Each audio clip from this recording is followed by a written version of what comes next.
বন্ধুরা, আজকে কিন্তু সব ক্লিন করেছি। আমার ঠাকুর আসনে অশান্তি ছিল। ঠাকুর আসনকে বের করে ভালো করে সব ক্লিন চকচক করেছি। অশান্তিকে তাড়িয়ে দিয়েছি। যা যা অশান্তি ছিল সব তাড়িয়ে দিয়েছি।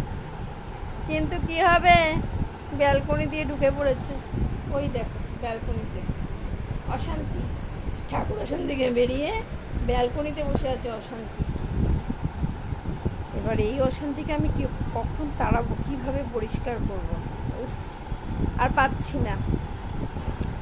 অশান্তিকে বলেছি, তুই যখন আমার ঘরেই থাকবি তাহলে একটা খাবার চাট করে দে। কখন কি খাবি? উফ, করে দিল একটা চাট। বলছে দুপুরে চিকেন, রাতে বিরিয়ানি, সকালে টিফিনে চাউমিন, এইসব উল্টো পাল্টা চাট করছে, ও খাবে। আর পাচ্ছি না। ওই শান্তিকে খবর দিয়েছি, গড়ি স্টেশনে এলো বলে। এলেই একদম শান্তি এলেই শান্তিকে ঝেঁটিয়ে বিদায় করবো। আর পারছি না ও জ্বালায়।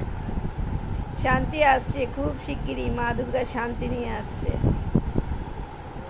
কাল সকালেই শান্তি আসবে, ভোরবেলা 4টের সময়। তখন অশান্তিকে যেতেই হবে আমার ঘর থেকে। দেখিও কি করে না যায়। শান্তি তো আসবেই আমার ঘরে। তোমরাও অপেক্ষা করো শান্তির জন্য।